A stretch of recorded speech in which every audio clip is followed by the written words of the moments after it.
Forget static Halloween spiders, this one actually moves. Welcome back to our Halloween DIY prop series. Today we'll show you how to make this creepy moving spider.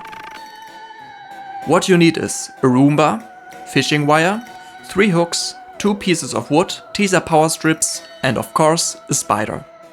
First, screw a hook into the Roomba. We screwed it into a wooden part that we put into the Roomba for a previous effect.